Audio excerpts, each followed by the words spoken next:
سندھ میں 4 برس کے دوران کاروکاری قرار دے کر 595 افراد کو قتل کر دیا گیا۔ تفصیلات کے مطابق سندھ کے مختلف علاقوں میں گزشتہ 4 برسوں کے دوران 595 افراد کو کاروکاری قرار دے کر قتل کیا گیا، جن میں 466 خواتین اور 129 مرد شامل ہیں۔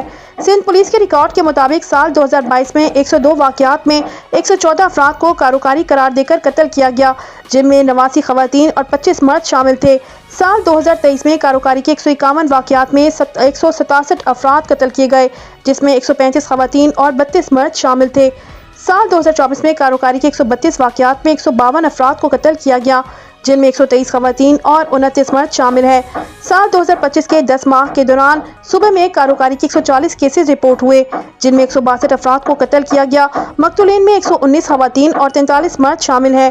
ریکارڈ کے مطابق کاروکاری قرار دے کر قتل کرنے والے ملزمان میں 294 ملزمان مقتولین کے شوہر، والد، والدہ، بھائی، بیٹے، بیٹی اور بہنیں ہیں۔ 204 دیگر رشتہ دار جبکہ 16 پڑوسی، دوست اور دیگر ملزمان شامل ہیں۔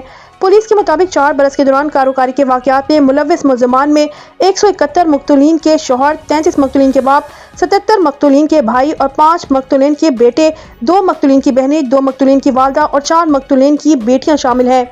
مزید خبروں اور اپڈیٹس کے لیے ہمارے ساتھ رہیے۔ اللہ نگہبان۔